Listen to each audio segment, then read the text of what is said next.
Meine liebe Cupidons, die heutige Aufgabe ist es, die Liebe zwischen den Paar Schnauzer in der Stadt Schippendorf wiederherzustellen. Und diesmal konzentrieren Sie sich auf das Ziel.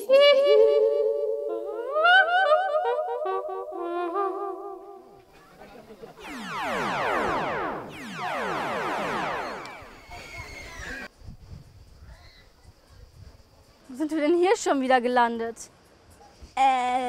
Šipanska Luka, Kroatien? Was, schon wieder? Das ist schon das 4. Mal, dass du es falsch gemacht hast. Ja, es ist ja nicht meine Schuld. Irgendwas ist ja mit dem Netzwerk los. Irgendwas geht nicht so gut. Vielleicht stimmt etwas nicht mit dem Netzwerk, aber mit dir stimmt nie etwas.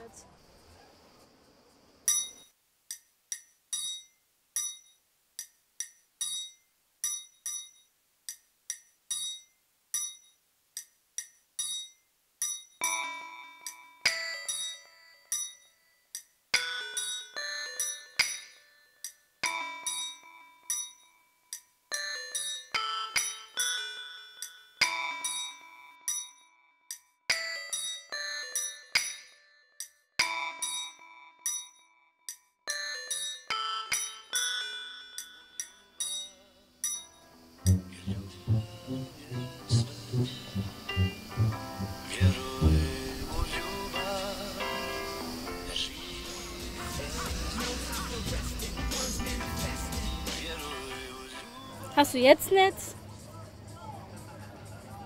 Ja, definitiv wäre das nicht. Mit dir stimmt ja nie etwas. Wenn wir schon hier sind, sollen wir uns nützlich machen? Okay. Los geht's!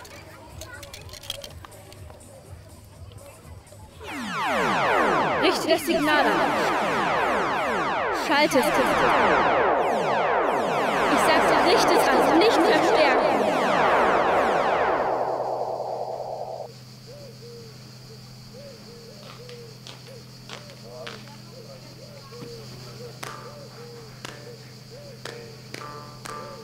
Jura!